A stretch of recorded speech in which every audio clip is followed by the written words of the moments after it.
we literally didn't talk about the number one prospect for the team. I mean, has it felt like for Jackson Holliday right now? And I actually think, is it safe to say the lack of attention for Jackson could actually be could that be helpful for his development? Because now he can really just focus on being a 20-year-old and learning how to figure everything out at AAA. Because I felt like people had the expectation, Steve, he was going to come up here and be just as good as Gunnar Henderson. And that's no knock to Jackson. But Gunnar Henderson is, to me right now, I would rank him. He's the number one player for me, position player wise in baseball. And I think that's a hard thing. Would you agree that Jackson Holliday, nothing's changed as far as his trajectory on what he can do for Baltimore down the road in the future? I would agree. And I think Gunnar being number one in wins above replacement, both Fangraphs and Baseball Reference, is really a feather in his cap, because there's guys who are OPSing 1,000. We know who they are.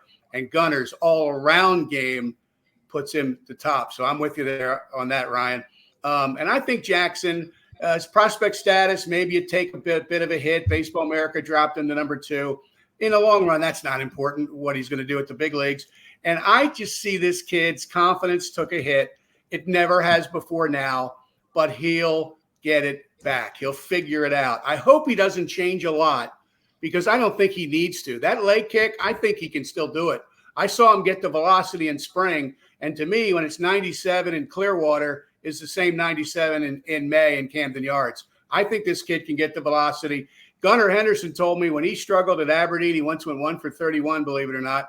He changed something every day, and he did the exact wrong thing. And he learned from it, and he now knows stay with what you do well. And I hope Jackson does, because I think he's electric. He will be for the Orioles.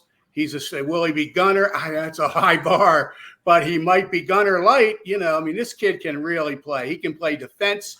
He's fast. He's savvy. He's not intimidated by anything on the baseball field. And anybody writing him off, you do that at your own risk, because I will not. I believe Jackson Holliday has good days ahead of him, probably this year in the big leagues. I don't know how or why or when that unfolds, but he's too good, and he will show that again. I love that. You know what? It sounded, you described them, sounded like, peak performance for Kevin Ostreicher in T-ball and Rocco DeSangro in slow pitch softball. But Rocco, what was the one thing that we talked about with Mike Elias here about failure? Wasn't that a constant thing about having to handle failure? Can you just I'm sorry, Steve, we're taking this over.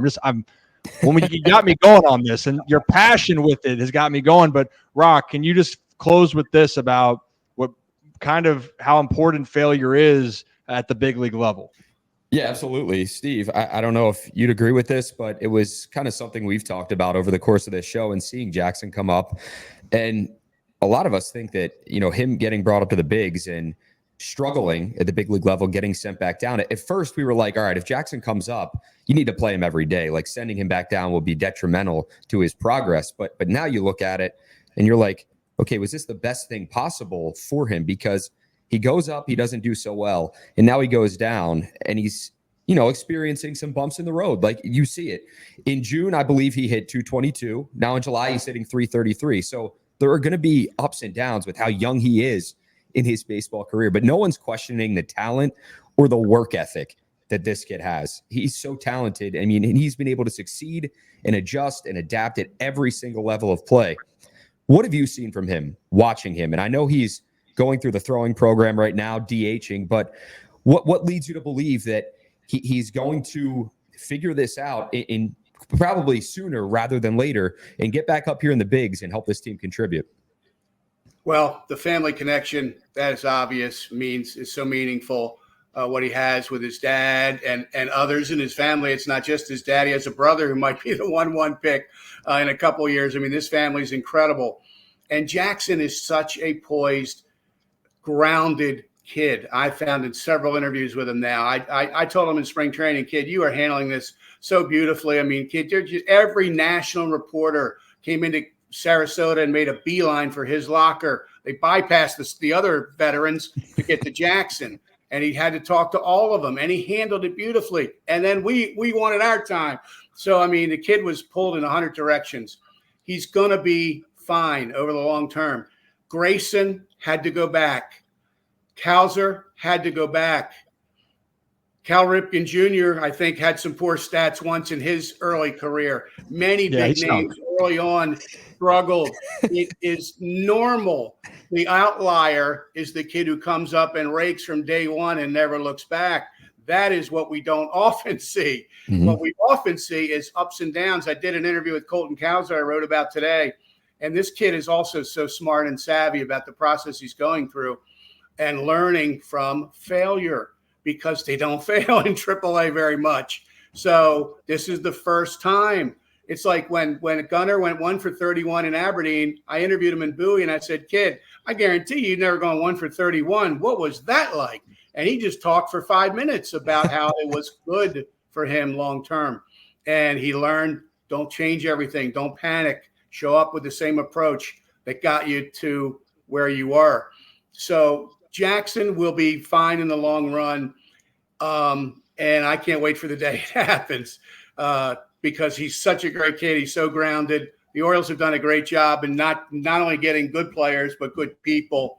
And that means something in a major league clubhouse or in a minor league clubhouse. It just does. And I saw it in Aberdeen. Kids were telling me, I love playing with these guys, and they're winning games. It's literally scored 8 runs the other night in the 9th inning.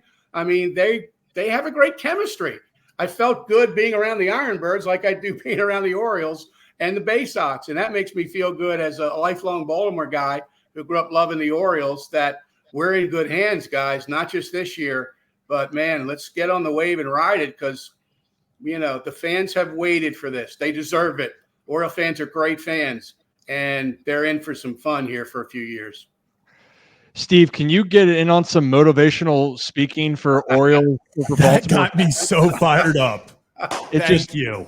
We got to get like some theatrical music behind there, Steve, right there, because the passion. But in all seriousness, like that is you hit the nail on the head with it. Baltimore fans are very passionate. They love their teams. They love their Orioles.